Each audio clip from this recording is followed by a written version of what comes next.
চতুর্থ যে ইম্পর্টেন্ট সেটি হচ্ছে আপনাকে আই কন্টাক্ট থাকতে হয়। Is very important eye contact.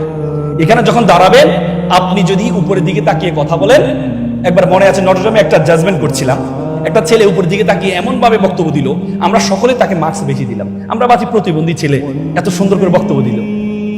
এরপরে বিপরীত পক্ষে এসে আপনারা কিভাবে তাকে দিলেন, তার তো আই কন্টাক্ট ছিল না।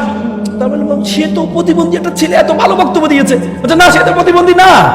পরে আমরা জানতাম সে প্রতিবন্ধী ছিল না। Icon is very important. আমাদের মনে আছে আমরা একবার সূর্যসেন হল ভার্সেস, আমি ঢাকা বিশ্ববিদ্যালয়ের ছাত্র ছিলাম, সূর্যসেন হল ভার্সেস রোকেয়া হলে একটা ডিবেট ছিল, ডিবেট ছিল রোকেয়া হলে। মেয়েদের হলে ছেলেরা যেতে পারে না, ছেলেদের হলে মেয়েরা যেতে পারে না।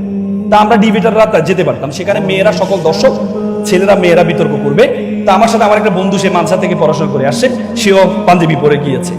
তো হুজুর যখন বিতর্ক করতে দাঁড়াইলো, বিপরীত পক্ষ থেকে একজনে তাকে চোখ মেরে দিছে।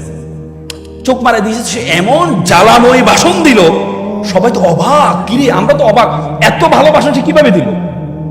একটু পরে